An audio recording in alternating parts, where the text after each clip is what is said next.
Hey everyone, welcome back to Secure 7. In this video, we're diving deep into one of the most dangerous web vulnerabilities from the OWASP Top 10, command injection. It allows attackers to execute system-level commands directly on your server, potentially giving them full control. We'll break it down, show a real demo using DVWA, and discuss how you can protect your applications. Let's start simple. Command injection occurs when user input is passed directly to a system shell command without proper sanitization. That input can include special characters like a semicolon, double ampersand, or pipe to chain additional commands.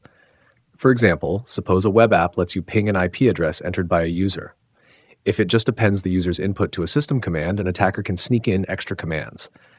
Let's say the user inputs 127.0.0.1, that's fine. But if the input is 127.0.1 semicolon ls, the app will run both ping and list all files in the current directory. This is how a simple oversight can become a serious security flaw. Let's look at some real-world command injection attacks. In 2021, GitLab had a critical vulnerability where attackers could inject commands through CI configuration files, gaining remote execution. Cisco routers were also found vulnerable via their web interface, allowing remote users to run shell commands.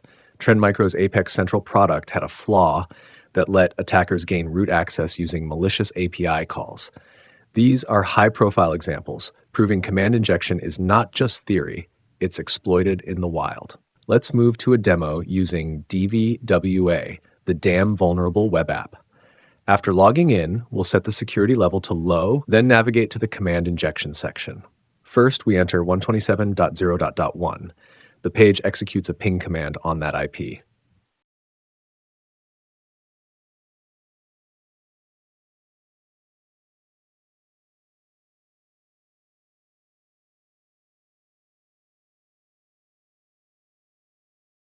Now, let's try injecting a command. We enter 127.0.1 semicolon ls. This time, the server pings the IP and also lists the directory contents, proof that our injected command was executed.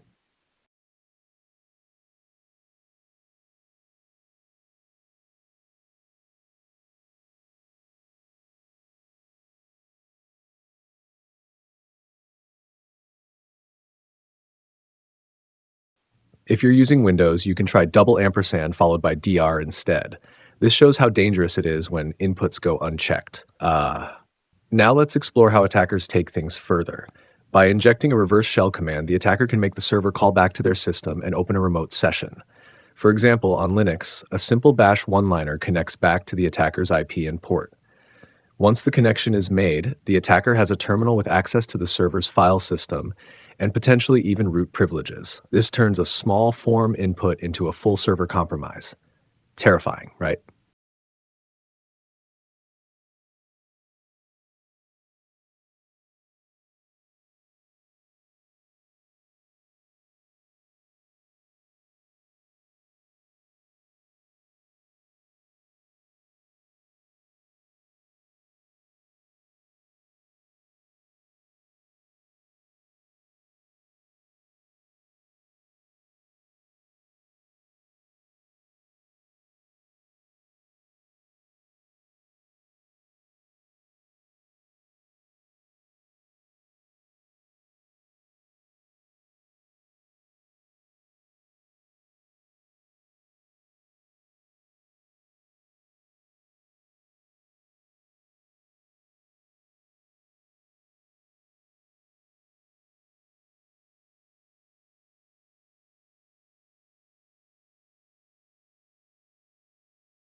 Now, how do we prevent this?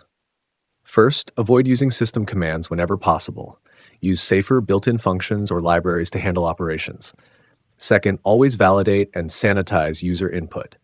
Filter out dangerous characters like semicolons, pipes, and ampersands. Whitelisting is far more secure than blacklisting. Third, if you must use system commands, make sure to properly escape arguments using safe methods in your language, like escape shell arg in PHP. Next, follow the principle of least privilege. Your web server should never run as root. Limit what it can access, just in case something gets through. Finally, consider using a web application firewall. It can detect suspicious patterns and block dangerous payloads before they reach your backend. Misconceptions. One major misconception is relying on JavaScript validation.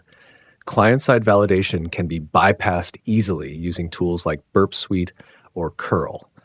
Attackers don't use the browser like normal users. They craft raw HTTP requests and insert whatever they want. The server should never trust client-side checks.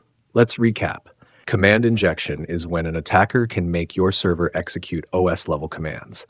It's been used in real attacks on companies like GitLab and Cisco. We demonstrated how even a simple semicolon can open the door, and we showed how this can escalate into a reverse shell with full system access.